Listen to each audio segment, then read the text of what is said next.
Fala pessoal, boa tarde, tudo bem? Augustinho na área para mais um vídeo aqui no canal August Projects. Estou aqui no meu apartamento no Porto e o tema de hoje vai ser tipos de contrato de trabalho em Portugal, né? Então, mais uma vez ali, dando sequência aos vídeos que eu falei aqui sobre Portugal, né? Já falei sobre documentação, já falei sobre alugar apartamento, então agora vamos mais para esse lado profissional, né? E vamos trazer alguns exemplos, né?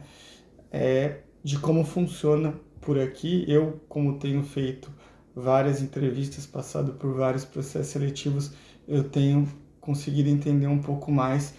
Eu vou me focar muito na linha de programador, né, de desenvolvedor de software, que é onde eu acabo me enquadrando e vou falar um pouco das diferenças disso daí para o Brasil. E vamos lá. A primeira diferença começa já entre o CLT e o PJ, né? Aqui em Portugal, diferentemente do Brasil, onde, vamos dizer assim, o CLT já engloba um monte de coisa, aqui nós temos vários tipos de contrato de trabalho que são referentes ao CLT. Então eu vou iniciar falando sobre eles, né? E depois, e o último, eu vou entrar no contrato de prestação de serviço, que aí vai ser onde eu vou falar a parte do PJ.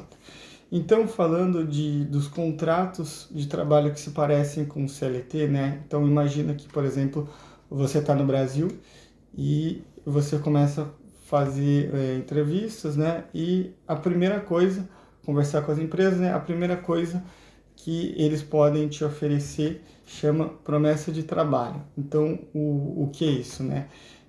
Seria, como o próprio nome fala, né? A empresa, ela já se compromete a celebrar um contrato de trabalho a uma data definida. Então, quando você chegar aqui em Portugal, você já passa a ter um contrato de trabalho. Então, a promessa de trabalho seria isso, né? Aí, beleza. Então, aí você chega, né? Então, quais são os tipos de contrato de trabalho CLT aqui que as empresas portuguesas costumam fazer? O mais comum chama contrato de trabalho a termo certo, que ele basicamente tem uma duração de 6 meses a um ano e depois disso você pode fazer renovações, você acaba podendo fazer até 3 renovações. Mas aí você fala, nossa, mas aí o CLT no Brasil não tem limite, né, de tempo e aí o do termo certo tem essa condição, né?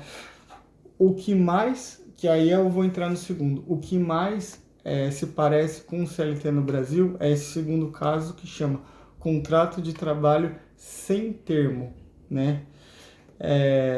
Ou seja, você vai entrar na empresa, ela fica responsável por toda a questão de benefícios, de impostos, tudo, e não tem um prazo determinado, você fica trabalhando nela. Porém, não é o mais comum de eles te oferecerem. Normalmente, eles vão te oferecer o termo certo e, após as 3 renovações, de fato, eles vão te efetivar e vão te oferecer esse contrato de trabalho sem termo, mas não é comum você chegar e eles te oferecerem esse tipo de contrato. Indo para mais um tipo, né, chama contrato de trabalho a termo incerto, ou seja, ele tem uma data de início, mas ele não tem um prazo de término. A única limitação é que ele dura até 4 anos, né? Então, esse contrato de trabalho a termo incerto dura até 4 anos, só que qual é a desvantagem, né? Comparando esse com, por exemplo, o de termo certo. A desvantagem é que ele é menos estável, né?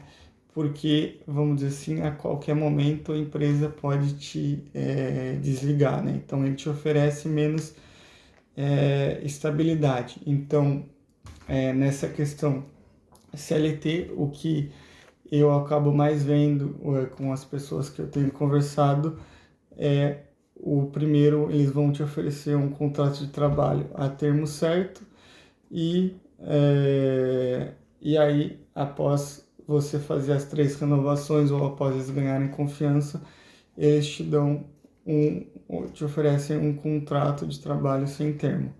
É o mais comum. Mas tem outros, nessa linha de CLT, tem outros tipos de contrato de trabalho, como, por exemplo, contrato de trabalho de curta duração, o temporário, a tempo parcial.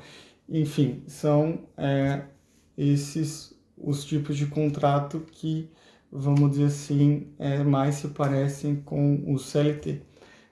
Lembrando que eu não sou nenhum contabilista, como eles dizem aqui, né, contador. Eu estou só falando o que eu converso com as pessoas e o que eu estudei e o que eu tenho aprendido nessa linha. Então agora eu vou conseguir me aprofundar um pouco mais no tipo de contrato, né, que chama contrato de prestação de serviço. E vamos lá, aqui tem algumas diferenças, porque no contrato de prestação de serviço existem 3 regimes, né? E quais são eles? São o trabalhador independente ou a recibos verdes, um segundo empresário em nome individual e um terceiro sociedade unipessoal por cotas. Existem mais, né? Mas vamos lá, eu estou falando, dando um exemplo como um desenvolvedor de software que vai trabalhar como pessoa física ou como pessoa jurídica, ou seja, ele a nível de pessoa jurídica ele é o único sócio. Então eu estou me restringindo a esses 3 tipos de regime, né? Quando você tem a sociedade ou a partir de um valor maior que vai faturar a empresa, existem outros regimes, mas é aí que eu quero me aprofundar. Desses 3 regimes, que são os 3 regimes que a gente, como desenvolvedor de software, pode estar trabalhando aqui em Portugal, o que acaba sendo mais comum é o que se chama, né, a recibos verdes ou trabalhador independente. Esse tipo de contrato de prestação de serviço, né, vamos dizer assim, essa categoria, ele está referente à pessoa física. Os outros 2 que eu citei, empresário em nome individual e sociedade unipessoal, estão referentes à pessoa jurídica. E aí eu vou explorar, né, esses 3 e vou fazer algumas analogias de como funciona no Brasil. No Brasil, por exemplo, seguindo uma linha, sei lá, virei programador. Fui estagiário, né? Depois que eu vou ser efetivado, ou já me efetivam como CLT, ou você vai acabar abrindo uma PJ, vai virando um MEI, né? E depois, quando começa a crescer sua renda, você passa a sua MEI ou você abre uma ME, né? Então, normalmente é isso, né? Se você não seguir na CLT, você vai abrir uma MEI e uma ME, né? Aqui em Portugal é um pouco diferente. Acaba sendo o mais comum quando se chega você trabalhar com recibos verdes, ou seja, você trabalha isso falando na parte de prestação de serviço, né? Se você for contratado a termo certo, já veio com o contrato do Brasil, é uma situação, eu estou dando um cenário que você vai prestar serviço aqui em Portugal. Então, acaba sendo mais comum você ser o trabalhador independente, né? E como funciona? O que é preciso para ser um trabalhador independente aqui em Portugal? A primeira coisa, você tem que abrir uma atividade, você tem que ir no serviço das finanças aqui em Portugal e abrir a sua atividade, ou seja, para isso você tem que ser pessoa física. E para ser pessoa física em Portugal, você tem que ter o NIF, né? Então você tem que ter um NIF e após isso você abre sua atividade. Esse tipo, o trabalhador independente, ele é muito mais semelhante com, no Brasil, né, já fazendo analogia, com um trabalhador autônomo, né, com a forma como um dentista, um médico, um advogado trabalha. Como eu disse, o desenvolvedor de software acaba que ele, se ele não é CLT, ele vai de uma MEI ou de uma ME, que MEI e ME já são pessoa jurídica. Aqui não, aqui eu estou falando de recibos verdes, pessoa física, ou seja, trabalhador autônomo. Então, no Brasil, acaba sendo mais comum para advogado, para médico, né? E como funciona? Beleza. Então, eu abri uma atividade, ou seja, eu sou um trabalhador independente ou trabalho a recibos verdes. Eu posso pegar vários projetos, trabalhar para vários clientes, ou seja, eu não tenho um contrato a termo com uma empresa, então eu posso trabalhar para várias empresas e no final do meu serviço, o que eu faço? Eu faço a emissão de uma fatura e essa fatura é chamada o famoso recibo verde. Então, ou seja, eu como pessoa física consigo trabalhar, né? Até se vão me oferecer um valor bom, né? Então, que nem eu falei, é como no Brasil, um médico, um advogado conseguem ter valores bons mensais, né? Então, seria mais ou menos nessa linha. Algumas considerações e vantagens. A vantagem de você trabalhar com recibos verdes e de você não abrir PJ é porque no primeiro ano você acaba sendo isento à segurança social, né? Então, nessa parte, você consegue ter a isenção, né? Então, a nível ali de impostos, acaba sendo mais vantagem do que se você abrir uma PJ, além da questão da burocracia, de ser mais rápido, né? Porque você basicamente só precisa de ter o seu NIF, do NIF você agenda nas finanças para abrir sua atividade e após isso você já consegue fazer, trabalhar e fazer a emissão das faturas. Outro ponto é que a nível de imposto, né, o imposto que é pago chama IRS, né, e enfim, mas acaba também tendo na linha que eu falei essa questão ali da isenção que você consegue ter no primeiro ano, né. Então, ok, vamos continuar. Então, o trabalhador independente a recibos verdes, ele se assemelha mais ao trabalhador autônomo no Brasil. Só que agora vamos falar de pessoa jurídica, né, de B2B. Então, dos dois regimes de pessoas jurídicas para prestador de serviço, o primeiro que eu vou falar chama empresário em nome individual, ENI, né? Eles chamam aqui de ENI. E ele se assemelha muito ao MEI, né? Ou seja, é uma pessoa só, né? Então, você vai estar abrindo a sua empresa, que vai ser o seu nome civil, né? E é constituído apenas de uma pessoa, que é você.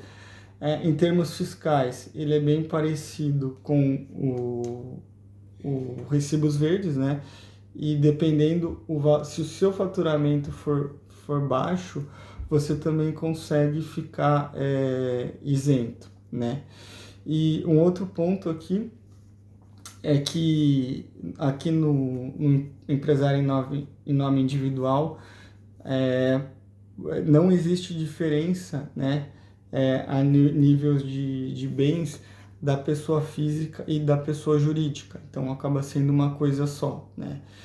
Então, vamos dizer assim, que, como eu disse, acaba sendo mais comum, né, você começar a trabalhar com recibos verdes, mas para gente desenvolvedor de software, mas aí você tem essa opção, né, que é o empresário em nome individual, só que aí tem essa questão da burocracia da empresa, né, até essa questão de impostos. O que eu acabo vendo que o pessoal acaba fazendo depois que você fica um ano emitindo os recibos verdes, né, aí sim que você vai abrir a sua empresa, né, e aí você abre uma sociedade unipessoal, né, sociedade unipessoal por cotas. Qual que é o ponto, né? Então, ela se parece já como se fosse uma ME, né? Então, você é o seu único sócio. Aí, diferente do empresário em nome individual, nessa parte de bens, tem a diferença de PJ e de PF. Então, se, por exemplo, a empresa ficar suja, não vai influenciar a sua pessoa individual, né? A sua pessoa física e vice-versa. E a nível de impostos, se paga um imposto que chama IRC e a nível tributário é feito a emissão de invoice, né? Então, no sociedade unipessoal, você faz a emissão de notas fiscais. Então, ou seja, então aí as diferenças, né? Então, vamos dizer assim, o trabalhador independente, o recibos verdes, ele parece muito mais com um trabalhador autônomo. O empresário em nome individual, ele parece muito mais com o MEI, e sociedade unipessoal parece muito mais com ME, né? Então, por que eu quis deixar bem claro essas diferenças? É claro, novamente, não sou contador, né? Então não vou me aprofundar na parte dos impostos. Eu quis mais fazer a diferenciação, porque a gente, como desenvolvedor de software no Brasil, normalmente não trabalha como trabalhador autônomo. Normalmente a gente já abre se você já tem uma renda boa, por exemplo, você já abre a sua ME, ou se abre uma MEI primeiro e depois uma ME. E a ME não é a mesma coisa que os recibos verdes, né? Que o trabalhador independente. Então foi isso que eu quis deixar claro, né? Porque quando você trabalha com recibos verdes em Portugal, você está falando só de pessoa física. O ME, o equivalente ao ME aqui em Portugal é a sociedade unipessoal. Mas, novamente, normalmente se inicia, quando você vai prestar serviço aqui em Portugal, por questão de parte burocrática, principalmente, e acaba se abrindo atividade para trabalhar com recibos verdes na pessoa física, e só depois de um ano, porque depois de um ano não tem essa isenção de imposto na segurança social, aí que acaba sendo interessante você abrir a sua empresa mesmo aqui em Portugal. Ou não, né? Mas pelo menos no primeiro ano faz mais sentido se trabalhar com recibos verdes. Então é isso, espero que tenham gostado desse conteúdo. Esse vídeo ficou um pouco mais longo, mas é porque eu quis deixar bem claro essas diferenças, né? E caso ainda tenha ficado alguma dúvida, podem colocar aqui nos comentários. Eu vou colocar 2 links que descrevem, que detalham um pouco mais sobre essas questões de tipo de contrato de trabalho, né? Tanto dos contratos de trabalho mais a nível CLT, né? O termo certo, sem termo, termo incerto, de curta duração, quanto falando mais dos tipos de contrato de prestação de serviço, né? Que aí já seria mais a parte dos recibos verdes ou da sociedade unipessoal. É isso, pessoal. Tamo junto e é só o começo.